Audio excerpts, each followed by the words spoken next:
Hello, everyone. Thank you for coming to Mary's Little House. Today I'm beginning a new series called Cindy's Song. Cindy's Song. Today is August the 25th, the anniversary of our marriage, of our wedding. We said the ninth anniversary. We were married in St. Vincent de Paul's Church in St. Louis, Missouri, on August the 25th, 2002. I'm wearing the what I wore there for I don't have my corsage. I think it's pretty much wilted. But I'm wearing the suit that a friend gave me, and the very tie and the white shirt that I wore for the wedding. I'm wearing my wedding ring. I've always been wearing that ever since we were married. That Cindy gave it to me on the altar of God during the celebration of the sacrament of matrimony, of marriage. Let's see, what else am I wearing? That is. That's it. I just wanted, because this is the ninth anniversary of our marriage. I'm introducing this on the anniversary. Two people have approached me, two very dear people. My adopted daughter Kathy asked me to write down how Cindy and I met and a little bit of her story, and I that was number one. Also a dear friend in the ministry, Don Ferris, also lamented that I'm getting older and I might forget things, so I better start writing things down about our foundress, Cynthia Louise Marie Rellihan. So this is an attempt to remember Cindy and to share it with you, all you dear viewers throughout the whole world, and to share it with everyone that is interested in Cindy, that knew her, and those who would like to know her. And she is so good, and well, obviously because I married her. I don't know what she saw in me. I sure didn't have looks or money or anything like that. But anyway, she chose to marry this poor soul, right? That's telling you about her. So this is the anniversary, and I'm beginning this new series called Cindy's Song. Cindy's Song. I just want to introduce the series today.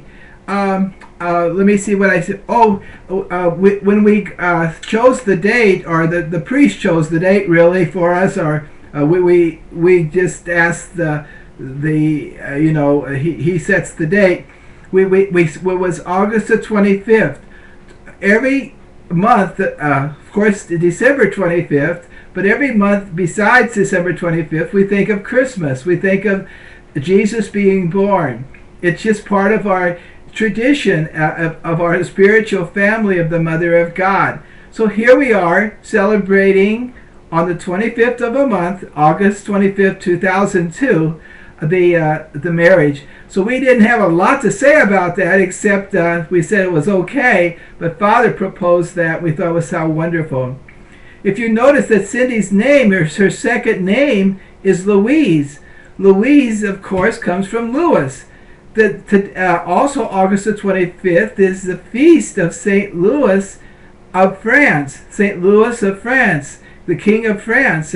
St. Louis the Ninth, a holy a king, a good example of being a good king, a good governor, a good leader. Also a wonderful father. I think he had 11 children, and he was a wonderful father to his children.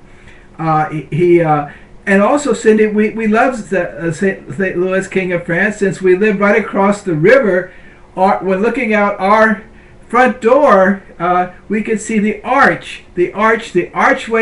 the gateway to the west. That's when the settlers came to before they crossed the plains and the Rockies and go to California or settling in the West, they would gear up here in St. Louis, and that big arch is a symbol of that westward movement, the gateway to the west. So we could see the arch. My point is, we could see St. Louis as the skyline over there. And for a long time, we were looking for a decent statue or image of St. Louis King. We did find so we did find one of them. It's very stylistic. We're still looking for really a good one. That one's fine, but it's a lot of people wouldn't understand the art. It was a folk art from France, from St. Louis of France. Anyway, but Cindy had a great devotion to St. Louis of France, St. Louis, King of France. And here we are on his feast day. So these things were like, oh my goodness. We also had a great devotion to the Eternal Father. And anyway, the Eternal Father rested on the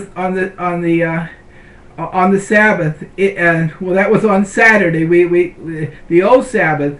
But anyway, it was a day of rest. It was Sunday when we had the actual celebration on a full church at 9 o'clock Mass in St. Vincent de Paul's in St. Louis, and full choir and everything.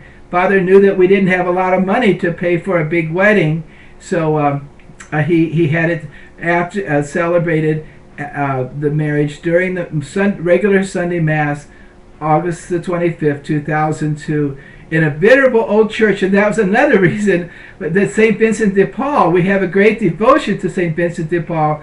Cindy and I visited his tomb many times in France, in Paris, and we visited every month. We would go to the shrine of the National Shrine of the Miraculous Medal in Perryville, Missouri, for their weekly novena to the Miraculous Medal. So we got to know the priests, the sons of St. Vincent de Paul.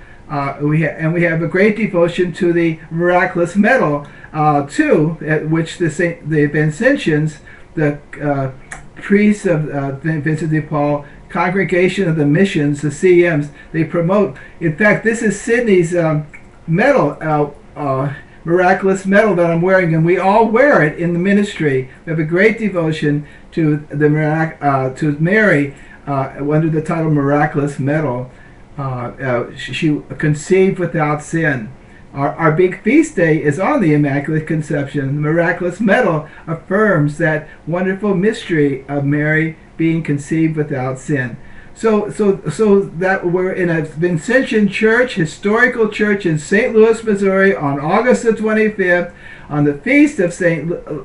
Louis, King of France. So those are all different things. We thought how wonderful God gave us this date, which we had not a whole lot of choice to choose, because the priest was the one, of course, that proposed it. But we, of course, said that would be great. So that's what I'm celebrating today, August the 25th, 2011, 9 years after our marriage.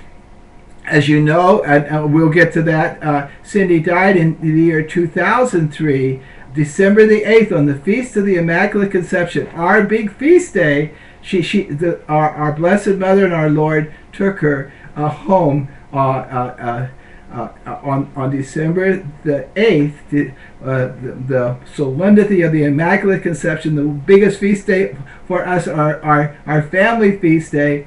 Mary took her home to celebrate her feast of Immaculate Conception in heaven.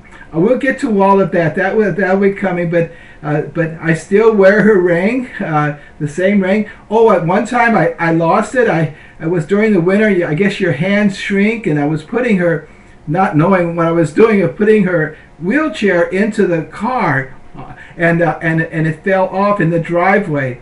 Oh my goodness! I cried. I did everything. I looked at all the trash cans where I worked. Went through them all. Took a bag home and went to them all. And looked. And Cindy was my comforter. And we went and got a ring right away, just like the ring but it wasn't the same like she gave me at the celebration of the sacrament of matrimony, and it wasn't the same. One day, one of our ministers, Betty Paul, was getting out of the car, and she saw a gold thing on the ground in the gravel of the driveway, and it was the ring. Oh, we were so happy. We took back the old ring, and this is it. This is the one. So that little interim, oh my God, I was so sad that I lost her ring. And since then, I had to get it refitted because I must be shrinking or something. And anyway, I wish I were around my waist, but I have the ring, and I still consider myself very much married to my Cindy, as I call her. I know that death does part us, but only physically. But our love, and we say there's no marriage in heaven. That's true. The exclusivity is not there because it doesn't need to be there. We're totally enthralled with God, both of us and all of us in God. Everyone is united. But the love we have on earth, like you spouses when you die, or your friends when you die, that love will always continue and be perfected in heaven. So she's there helping me. She's there watching over me. She's there kicking my shins when I'm such a clown, when I'm overdoing it or something. I feel her presence very much in her intercession and her love for me. So here's a picture of her, but we'll be getting to share all these things in the future episodes of this series, Cindy's Song. This is Cindy's Song number 1. Here's a picture of her. I hope it comes out. I'm sure the production value of my YouTubes isn't the greatest. Some of my YouTube friends and partners are young people in their teenage years, both boys and girls. They do such a good job, and here I'm just trying to put things together. And they do such a professional job, and I encourage them and I admire them. But here's a picture of my Cindy right here. She's wearing a wedding dress there. We're getting off the elevator where we had our wedding reception in Soljay, Illinois, at the courthouse. Beautiful new courthouse, and we had it in the basement in the hall. Or the first floor. I don't think it was the basement. Anyway, their hallway there, beautiful, wonderful facilities, and the people were grand there to let us use that for our reception after the celebration of marriage that day. But that's her right here. She's married her veil. You can see her, just part of her veil. Her hair is up in a bun, and her veil is in the back. She was just such a beautiful bride. She had beautiful teeth, beautiful eyes, just beautiful everywhere. She was so beautiful. She was a lovely bride, and that's my Cindy right here. Well, you're going to get to know how we got to know each other, and the whole thing, hopefully throughout this YouTube series called Cindy's Song. God bless you now. Thanks for listening. Thanks for sharing my anniversary of marriage. God, and all you married couples. If I could just leave one thing with you. After Cindy died, I was going to confession to the priest. I could have done this. I regret that. I could have been more understanding and all that. One priest just stopped me in my tracks. Said, "Stop that, Jim. That you did your best and everything. Don't do that. Don't beat yourself up. But celebrate."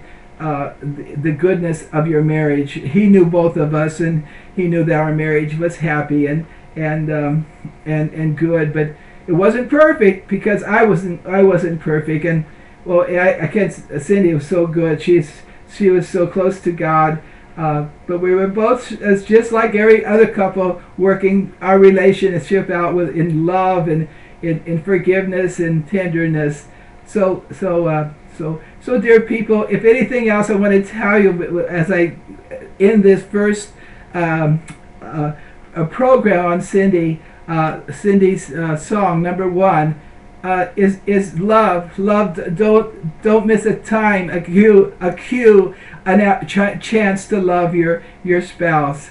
God bless you now. Bye bye.